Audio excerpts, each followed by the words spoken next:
सबको जय यीशु की प्रभु यीशु क्रिस्त में प्यारे भाइयों बहनों, नवजीवन का संदेश इस शीर्षक के अंतर्गत प्रतिदिन का ईश्वर का जीवंत वचनों को सुनने के लिए, समझने के लिए, उन वचनों के अनुसार जीवन व्यतीत करने की कृपा मांगने के लिए मैं आप सभी लोगों का हार्दिक स्वागत करता हूं। आज दिसंबर की 16 तारीख है, शनिवार है, और आज के दिन का मुख्य संदेश है ईश्वर अलग अलग प्रकार से हमारे जीवन में आते हैं, अलग अलग घटनाओं के माध्यम से हमारे जीवन में आते हैं, अलग अलग लोगों के माध्यम से हमारे जीवन में आते हैं, अलग अलग प्रकार के प्रेरणा के द्वारा हमारे जीवन में आते हैं।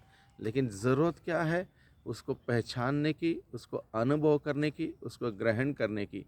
लेकिन होता क्या है, बहुत बार हम लोग ना ही उसको पहचान पाते हैं, ना ही ग्रहण कर पाते हैं, ना ही अपना पाते हैं। हम लोग अपने ही स्तर, अपने ही हिसाब से एक इशारा या आइडिया लगाते हैं कि ईश्वर वैसे आएंगे, ऐसे आएंगे, इस प्रकार से होगा, वैसे होगा। इस प्रकार की सोच विचारधारा हम रखते हैं, जिसके वजह से हम लोग असली बात को छोड़ देते हैं, और जो असली नहीं है उसी बातों को असली समझ बैठते हैं। इस प्रकार से हमारी भूल चूक हो जाती है। इसलिए आज के सुसमाचार के द्वारा प्रभु हम सबों को यही समझाता है कि हम पहचानना सीखें, उस ईश्वर को पहचानना सीखें जो हर जगह विद्यमान है, हर जगह विराजमान हैं, हर जगह सर्वव्यापी हैं, हर जगह सर्वसंपन्न हैं। उस ईश्वर को जानना, पहचानना, उसको अपनाना, उसको स्वीकार करना हम सीखें। यही बात आज के सुसमाचार के द्वारा हमें बताई गई है। जैसे कि आज के सुसमाचार में लिखा है, जो संत मत्ती के द्वारा रचित सुसमाचार अध्याय 17 पद संख्या 10 से 13 का प्रसंग है। इस पर यहाँ पर लिखा है, इस पर उनके शिष्यों ने ईसा से पूछा, शास्त्री यह क्यों कहते हैं कि पहले एलियस को आना है? शिष्यों ने पूछा ईसा से, शास्त्री यह क्यों कहते हैं कि पहले एलियस को आना है?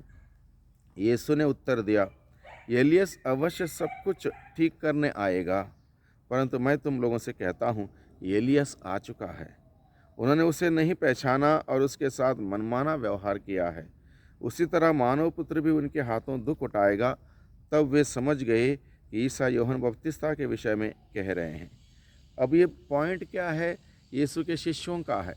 यीशु के शिष्यों को शास्त्रियों ने कहा कि पहले एलियस को आना है, उसके बाद ही मानव पुत्र आएगा। लेकिन वो इस असमंजस में थे, कन्फ्यूजन में थे कि ये ऐसा क्यों कहा। तो प्रभु कहता है, ये बात ठीक है, एलियस को आना, लेकिन एलियस आ चुका है, लेकिन एलियस को उन्होंने नहीं पहचाना। ईश्वर नबियों के द्वारा इस दुनिया में आया। ईश्वर अलग अलग प्रकार की घटनाओं के माध्यम से इस दुनिया में आया। ईश्वर अपनी अपनी प्रजा से मिलने के लिए कितने प्रकार के रूपों के द्वारा आया, लेकिन लोगों ने नहीं पहचाना, लोगों ने नहीं अपनाया।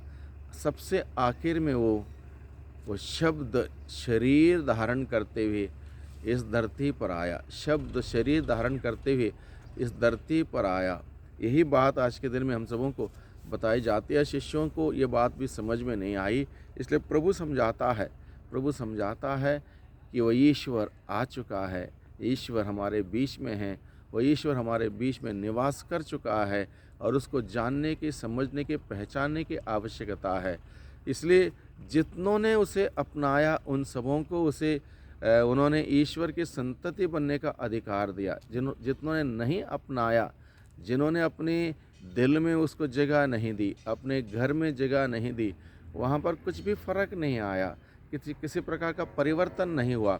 इसलिए प्रभु हमें आज के दिन में यही बात समझाता है। जिस प्रभु की पर्व को, यानी कि जन्म दिवस को मनाने के लिए हम सभी तैयारियों में हैं, वो प्रभु आ चुका है। कब आ चुका है? 2023 साल पूर्व इस दुनिया में आ चुका है।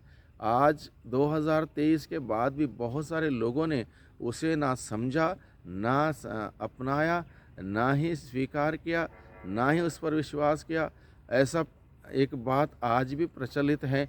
बहुत सारे लोग आज भी उसको नहीं जानते। आवश्यकता क्या है आज के दिन में? उस ईश्वर को जो शरीर धारण करते हुए इस धरती पर मनुष्य बनकर, बालक बनकर इस धरती पर आया, उसको जानना, उसको समझना, उसको अपनाना, उसमें विश्वास करना आवश्यक है, जो कि बहुत सारे लोग नहीं करते हैं। इसलिए आज के दिन में प्रभु हम सबों को बुलावा देता है, जिसको आप एलियस बोलते हैं या एलियस को पहले आना है, वो आ चुका है और वो ईश्वर शरीर धारण करते हुए अपने लोगों के बीच में आ चुका है, लेकिन उसके अपनों ने उसको कभी नहीं अपनाया।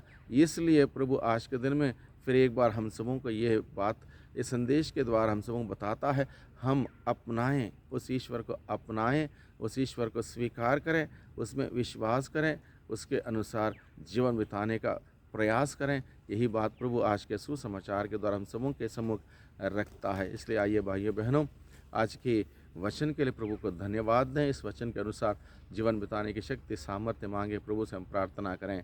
सर्वशक्तिमान पिता परमेश्वर, धन्यवाद देते हैं आज के दिन के लिए, आज के समय के लिए। आज के दिन में प्रभु आपने हम सबों को इस बात का एहसास दिलाना चाहा कि आप हमारे बीच में हैं, जो मनुष्य के रूप में इस धरती पर आए थे हमारे बीच में। इसको आपको पहचानना, आपको अपनाना, स्वीकार करना, आप में विश्वास करते हुए जीने के लिए आपने बुलाया है। यह विश्वास का वरदान हम मांगते हैं, जिससे कि प्रभु हम आपको जान सकें, अपना सकें, स्वीकार कर सकें और आपको पहचानते हुए आप में आनंद मना सकें। दुआ करते हैं उद्धारकर्ता यीशु मसीह के नाम से, आमीन।